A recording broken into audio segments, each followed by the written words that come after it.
Hello students, hi, welcome back to my channel learning with Divya. आज हम कर ले रहे हैं स्टूडेंट्स फाइनल रिवीजन क्लास में वस्त्रों की भौतिक विशेषताएं। मतलब आप फिजिकल जो कैरेक्टरिस्टिक्स हैं फैब्रिक की, उनको आप जानेंगे, ठीक है। और इससे पहले मैंने आपको रासायनिक विशेषताएं भी बताई हुई हैं, केमिकल प्रॉपर्टीज के बारे में, केमिकल कैरेक्टरिस्टिक्स के बारे में भी आपको पढ़ा दिया है, जहां पर हम effect of bleach, effect of acid, effect of alkalis के बारे में जान चुके हैं। आज हम इसमें जान लेंगे अलग अलग फैब्रिक के, अलग अलग फाइबर की, कि उसमें उसको माइक्रोस्कोप से देखने पर कैसा दिखता है वो, ठीक है। उसकी एक आपने इलास्टिसिटी पढ़ा होगा, गुण, मतलब खींचने का गुण जो होता है। जैसे आप रबड़ बैंड को खींचते हैं, उसको आप छोड़ेंगे तो फिर से वो उसी अवस्था में आ जाता है, उसको इलास्टिसिटी का गुण बोलते हैं, ठीक है ना। तो वो आज जान लेंगे। और एक और, आप लोग कई बच्चे कमेंट करके पूछते हैं कि कोई फैब्रिक या फाइबर जब भीगता है तो उस कितनी मतलब मजबूती छोड़ देता है। ये सब उसकी फिजिकल कैरेक्टरिस्टिक्स में आता है, जो यहाँ आज आप पढ़ लेंगे, आप रिवाइज कर लेंगे।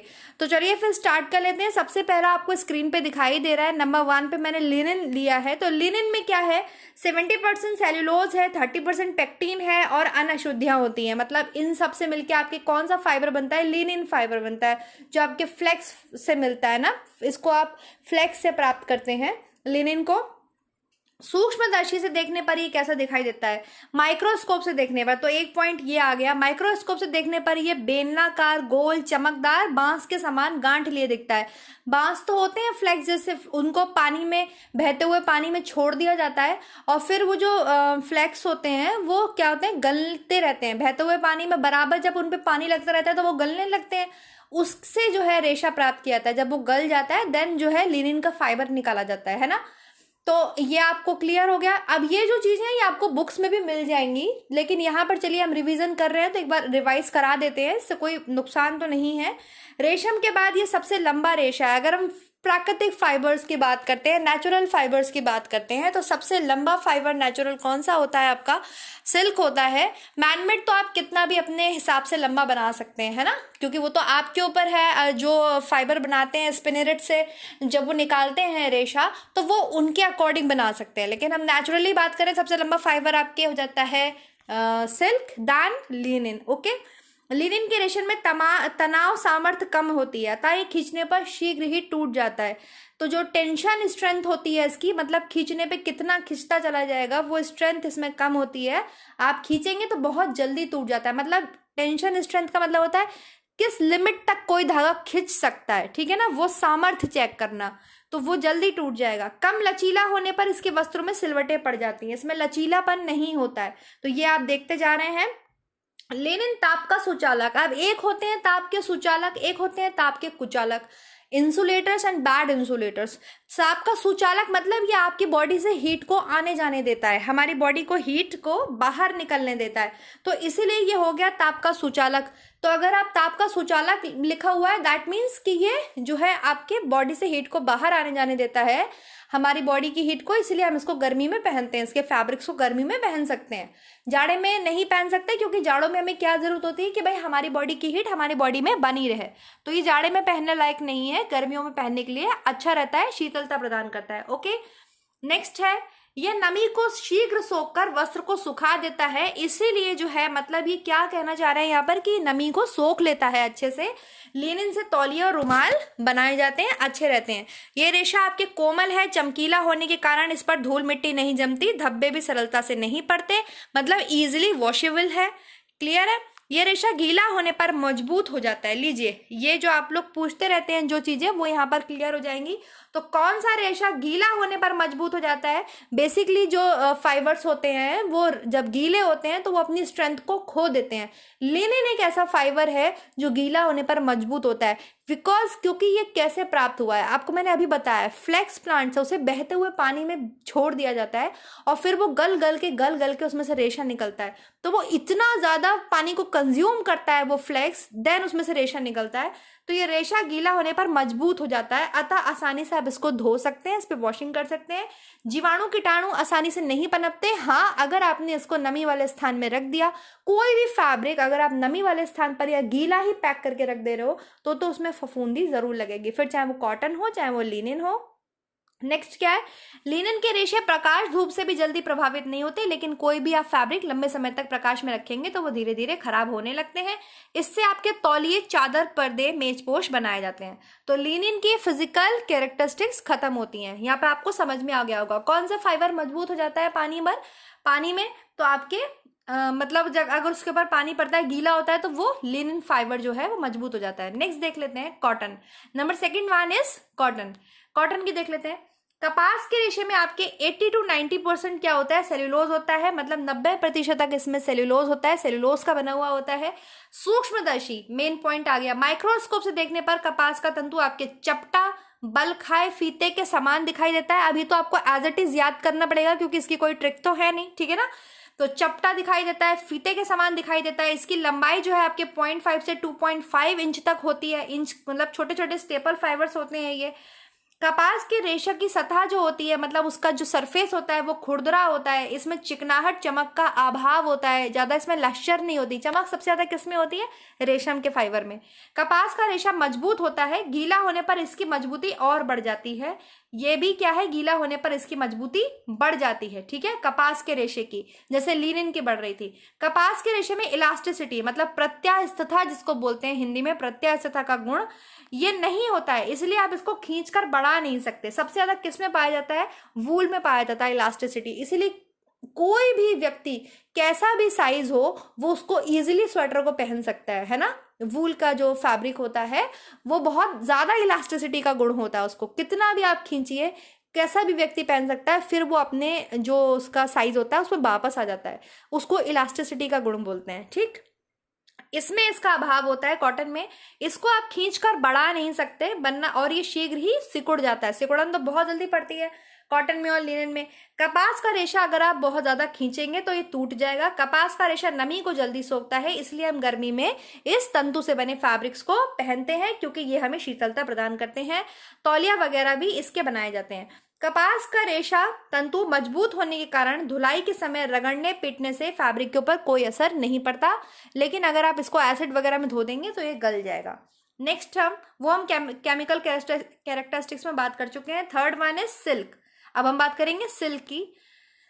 रेशम के रेशे में, मतलब सिल्क के फाइबर में 25% तक आपके प्राकृतिक गोंद, जिसको आप सेरेसिन बोलते हैं, सेरेसिन नामक गम से जो होता है वो चिपका रहता है।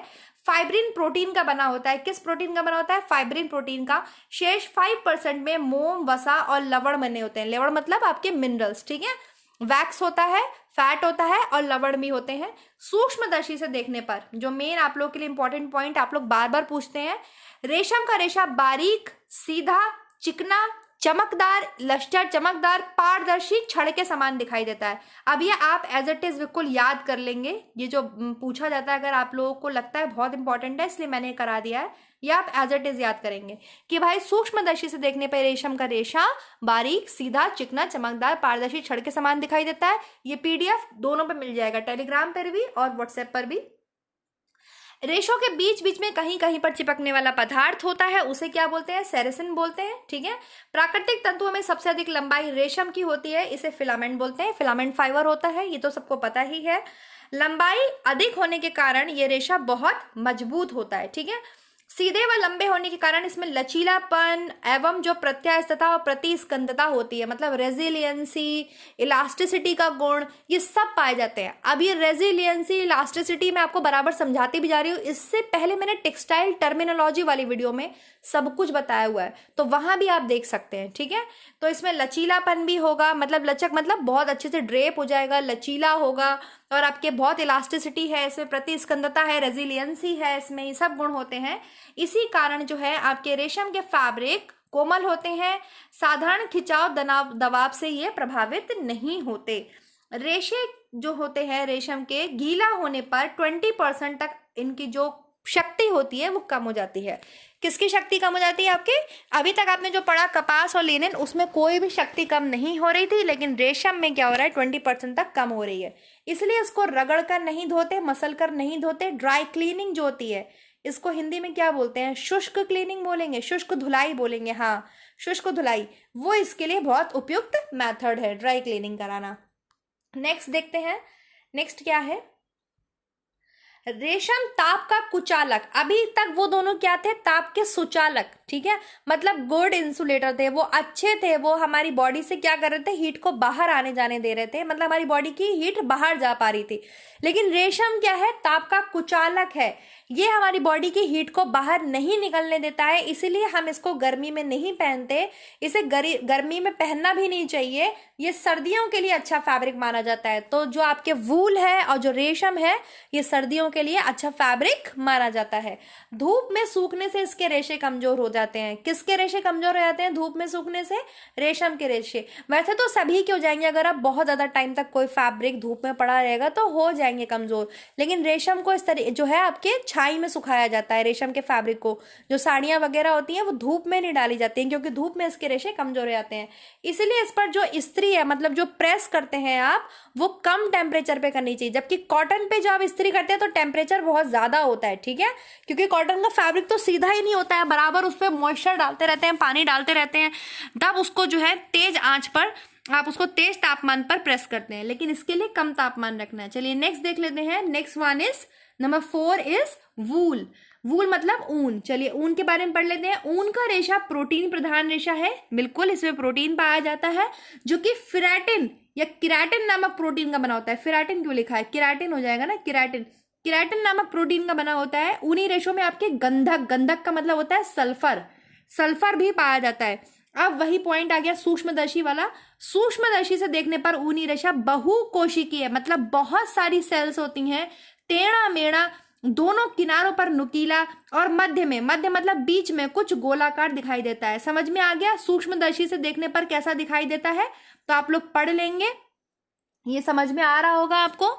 नेक्स्ट है ऊनी रेशा की कोमलता, रंग व चमक जानवर की जाति, शारीरिक अंग जहां से ऊन निकाली जाती है, इस पर निर्भर करती है। बिल्कुल, जो आपने वो सुना होगा, कौन सी वो भेड़े होती हैं जो जिनको आपके लद्दाख में पाला जाता है, अंगोरा होती हैं, मेरे को इस समय बिल्कुल नाम नहीं ध्यान आ रहा है। अरे वो कौन सा होता है जिसको वो क्या बोलते हैं, उसको रिंग टेस्ट होता है, रिंग में से निकल जाता है शॉर्ट, पश्मीना, पश्मीना। तो जो पश्मीना वूल होती है वो आपके इतनी ज्यादा मतलब कॉस्टली होती है, और इतनी ज्यादा उसमें कहते हैं उसको बहुत माइनस टेम्परेचर में वो लोग रहते हैं उन शीप्स को लेकर के, वो शीप्स सरवाइव ही नहीं कर सकती, वो शीप मर जाती हैं। और लद्दाख में एक आपके शायद चंपा जाति है, या आपके मेरे को नाम नहीं याद आ रहा है, लद्दाख में ही है वो जाति, प्रजाति, वो लोग उसको जो है पालते हैं, ठीक है। तो चंगपा, चंगपा प्रजाति, वो जो है उनको पालते हैं, शीप्स को पालते हैं चंगपा प्रजाति के लोग, और जो है वो शीप्स बहुत माइनस टेम्परेचर में सरवाइव कर पाती हैं। तो उनका जो ऊन होता है, जो हमने बात करी आपके पश्मीना, वो बहुत महंगा वूल होता है। तो ये डिपेंड करता है कि ऊनी रेशा की कोमलता, रंग, चमक कौन से जानवर से निकाला गया है, किस फैब। अब जैसे अगर आप पैरों की ऊन निकालेंगे, तो पैरों के साइड की जानवर की ऊन निकालेंगे तो वो थोड़ी गंदी और खराब होगी, और नीचे की ऊन, वहीं बॉडी के ऊपर वाली ऊन थोड़ी साफ और अच्छी होती है। इस पर डिपेंड करता है ऊन, ठीक है, उसकी रेशे की कोमलता, रंग व चमक। तो ये बात हो गई। इसके बाद में ऊनी रेशा जो है प्राकृतिक रेशों में सबसे कमजोर रेशा है, मतलब बहुत इजीली टूट जाता है, और बिल्कुल टूट जाता है प्राकृतिक रेशों में। अभी तक हम नेचुरल फाइबर्स की ही बात कर रहे हैं। गीला होने पर इसकी मजबूती 25% से 30% भी हो सकती है, 25 से 30% तक कम हो जाती है, ठीक है। इसकी रगड़ कर धुलाई नहीं करनी चाहिए।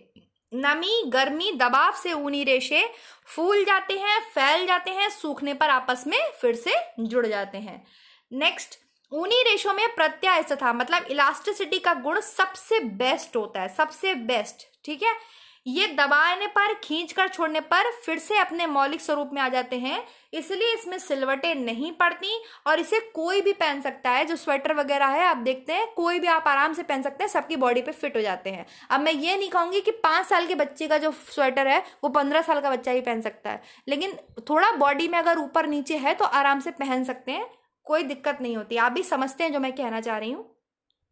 ऊनी रेशा शुष्क ताप को सहन नहीं कर पाता, इसलिए आप ऊनी वस्त्र पर, जैसे मतलब जो आयरनिंग करते हैं तो उसके ऊपर हल्का कपड़ा डालकर इस्त्री करते हैं। ऊनी वस्त्र पानी को जल्दी सोखते हैं, बिल्कुल। और क्या है नेक्स्ट हम देखते हैं। नेक्स्ट है आपके ऊनी वस्त्र पानी को जल्दी सोखता है, ऊनी रेशा आसानी से आग नहीं पकड़ता है। देखिए ये सब फिजिकल कैरेक्टरिस्टिक्स ही हैं, इसी कारण ऊन द्वारा बने हुए कंबल आग बुझाने में तो काम आते हैं। जब आग लगती है तो ऊनी फैब्रिक जो है वो आग बुझाने पर डाला जाता है, लोगों की बॉडी पर डाला जाता है कंबल। छोटे तंतुओं से ऊनी वस्त्र और लंबे तंतुओं से वर्स्टेड फैब्रिक बनाए जाते हैं। ऊनी रेशे में प्रोटीन तंतु होने के कारण जो रिक्त स्थान रह जाते हैं उसमें वायु ठहर कर वातावरण की वायु की अपेक्षा गर्म हो जाती है, इसलिए ऊनी वस्त्रों को गर्म रहने का गुण बढ़ जाता है और ऊनी वस्त्रों को हम जाड़ों में सर्दियों में पहनते हैं। ठीक है, तो ये क्लियर हो गया आपके wool. Next is number 5 is rayon. Rayon क्या है? First manmade fibre. रेयॉन जो है सूक्ष्मदर्शी रचना जो होती है इसकी, वो निर्माण विधि पर आधारित होती है, क्योंकि हम टाइप्स ऑफ रेयॉन पढ़ते हैं, cellulosic rayon, viscose rayon, cuprammonium rayon. अब देख लीजिए, विस्कस रेयॉन जो है वो छड़ जैसा दिखाई देता है, पतले पतले धागे होते हैं, धारियां होती हैं, पूरी लंबाई में दिखाई देती हैं, ये धारियां चमकदार होती हैं। क्रूपामोनियम रेयॉन महीन, चिकना, छड़नुमा, चमकदार, रेशम के समान दिखता है। ठीक है, और एसिटेट रेयॉन भी जो है वो छड़ के समान दिखाई देता है, लेकिन इसमें चमक कम होती है। तो ये डिपेंड करता है, इसका माइक्रोस्कोपिक स्ट्रक्चर मतलब सूक्ष्मदर्शी से देखने पर डिपेंड करता है कि कौन सा रेयॉन आप देख रहे हैं, विस्कस, क्रूपामोनियम या एसिटेट। क्लियर हो गया? तीनों का समझ में आ गया आपको। नेक्स्ट इज मानवीकृत रेशा होने के कारण इस रेशे की लंबाई इच्छा अनुसार रख सकते हैं। अब जितने भी मैनमेड फाइबर्स होते हैं उनकी लंबाई आपके अकॉर्डिंग है। लंबे रेशे को फिलामेंट, अत्यंत सुंदर रेशम के समान या रेशम के समान दिखता है, इसको आर्टिफिशियल सिल्क भी बोला जाता है। चिकनी सतह होती है, कोमल वस्त्रों का निर्माण होता है। छोटे रेशे जिन्हें स्टेपल कहते हैं, इससे फुज्जीदार कपड़े बनाए जाते हैं। नेक्स्ट इज रेयॉन का रेशा ऊन की अपेक्षा मजबूत बहुत होता है, परंतु सिल्क की अपेक्षा 1/3 कम मजबूत होता है। यह सूखी अवस्था में ज्यादा स्ट्रांग होता है। अब आपसे पूछ सकते हैं सूखी अवस्था में कौन सा रेशा सबसे ज्यादा मजबूत होता है, तो रेयॉन होता है। गीली अवस्था में इसकी मजबूती 70% तक कम हो जाती है। 70%, आप याद रखिएगा, 40 to 70% इसकी जो वो है मजबूती है वो कम हो जाती है जब ये गीली अवस्था में होता है। इन वस्त्रों को आपको रगड़ रगड़ कर नहीं धोना होता है। एसीटेट रेयॉन से बने वस्त्र पानी देर से सोखते हैं। कौन से रेयॉन से बने वस्त्र? एसीटेट से। देर से सोखते हैं, ऊपर से ही भीगते हैं, पानी इनके भीतर तक जा ही नहीं पाता है, ये शीघ्रता से सूख भी जाते हैं। इस रेयॉन से पानी वाले स्थान के पर्दे, छाते बरसाती बनाए जाते हैं। मतलब एसीटेट रेयॉन से क्या बनाया जाता है? आपके अम्ब्रेला वगैरह बनाए जाते हैं। ठीक है, और जो रेनकोट होते हैं वो बनाए जाते हैं एसीटेट रेयॉन से, क्योंकि ये पानी को सोखते ही नहीं है। ठीक है, नेक्स्ट इज ऊपर से भीगते हैं। विस्कस रेयॉन भी गर्मी में पहना जाता है, लेकिन इसके धागे मोटे होने के कारण वस्त्र भारी होते हैं। आई थिंक कुछ छूट गया, नहीं हो गया ना, ये पूरा ये है 6 नंबर रह गया। क्रूपामोनियम रेयॉन जो है ताप का सुचालक होने के कारण मतलब इसको गर्मी में ठंडक देता है, इसलिए इसके वस्त्र आप पहन सकते हैं गर्मियों में। किसके? क्रूपामोनियम रेयॉन के। एसीटेट रेयॉन से क्या बनेगा? यही बनेंगे आपके अम्ब्रेलास और जो बरसाती वगैरह होते हैं वो सब बनते हैं। क्रूपामोनियम रेयॉन आप गर्मी में पहन सकते हैं, क्योंकि ये ताप के क्या है? सुचालक हैं, गर्मी में ठंडक देते हैं। नेक्स्ट वन इज आपके आता है विस्कस रेयॉन। विस्कस रेयॉन भी आप गर्मी में पहन सकते हैं, लेकिन इसके धागे थोड़े मोटे होते हैं, इससे इसका फैब्रिक भारी हो जाता है। एसीटेट रेयॉन ताप का कुचालक होने के कारण गर्म वस्त्रों में अस्तर लगाने के काम आता है।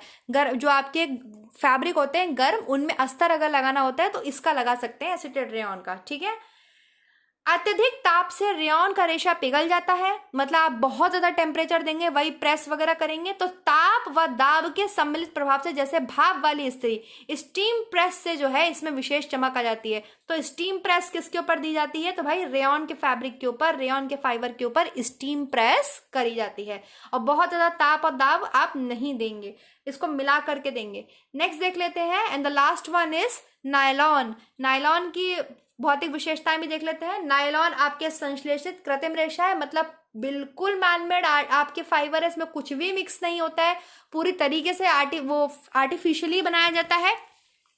सूक्ष्मदर्शी से देखने पर ये कैसा दिखता है? इसके तंतु गोल दिखाई देते हैं, चिकने दिखाई देते हैं, चमकदार दिखाई देते हैं, सीधे दिखाई देते हैं, वह पारदर्शी होते हैं, ट्रांसपेरेंट होते हैं। ठीक हो गया, ये सूक्ष्मदर्शी वाला टर्म आपको समझ में आ गया पूरा माइक्रोस्कोप से देखने पे। अब तो मुझे लगता है किसी को कोई डाउट नहीं रह जाना चाहिए। नायलॉन एक मजबूत रेशा है, बिल्कुल सबसे मजबूत रेशा कौन सा है, तो नायलॉन है। ये रगड़ने पर, मोड़ने पर, ऐंठने पर भी नहीं टूटता। इनसे जो फैब्रिक होते हैं काटने के लिए तेज धार वाली कैंची की आवश्यकता होती है इसके फैब्रिक्स को, ठीक है।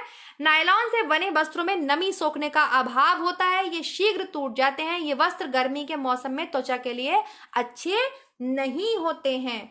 नेक्स्ट इज ताप के कुचालक होने के कारण, ये आप कुचालक मतलब ये हमारी बॉडी से हीट को बाहर नहीं आने देते हैं, इसके लिए सर्दी के लिए उपयुक्त रहते हैं। अधिक ताप पर ये रेशे पिघलकर दानों के रूप में जम जाते हैं।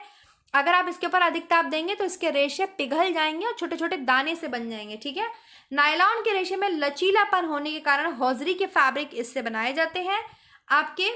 और नेक्स्ट है सामान्य ताप पर ना तो ये फैलते हैं ना ही सुगड़ते हैं। नायलॉन के रेशे में एक निश्चित आकार आकृति में हीट सेट कर दिए जाने पर वस्त्र सदैव अपना आकार, क्रीज, प्लीट आदि पर स्थिर रहते हैं। आप जो भी फैब्रिक में क्रीज, प्लीट वगैरह डालते हैं वो वैसे के वैसे ही रहते हैं नायलॉन के फैब्रिक में, क्योंकि आप इसको कोई भी आकार आकृति प्रदान कर सकते हैं। ये किसी भी तरीके से मुड़ सकते हैं, किसी भी तरीके से आपके अकॉर्डिंग ढल सकते हैं। नायलॉन के फैब्रिक की सतह चिकनी होती है, बिल्कुल स्मूथ होती है, अतः धूल जमती ही नहीं है, आसानी से इसको धोया जा सकता है। क्लियर हो गया? तो आई होप आपको सब कुछ क्लियर हो गया होगा। यहाँ पर ये वीडियो खत्म होता है। फिजिकल कैरेक्टरिस्टिक्स ऑफ फाइबर, अब मैंने आपको सबको समझा दिया। भौतिक संरचना हमने पढ़ ली, रासायनिक संरचना हमने पढ़ ली फाइबर्स की, मैं आपको फिनिशिंग्स भी करा चुकी हूँ, मैं आपको वीविंग वाला चैप्टर भी करा चुकी हूँ, और मतलब काफ़ी कुछ हमने टेक्सटाइल में देख लिया है। टेक्सटाइल वाली प्लेलिस्ट में जाके आप देख सकते हैं। और हाँ, एक जो आप लोग परीक्षण की बात करते हैं ना, टेस्ट की बात करते हैं, जैसे तंतु तोड़ परीक्षण, बाह्य आकृति परीक्षण, वो सब मैंने कराया हुआ है। टेक्सटाइल वन लाइनर नोट्स में भी कराया हुआ है और अलग से भी उसका वीडियो बनाया हुआ है, तो आप लोग जाकर के देख सकते हैं। ओके, चलिए, thank you so much students. Next video मिलेंगे नेक्स्ट टॉपिक के साथ, तब तक पढ़ते रहिए और अपना ध्यान रखिए।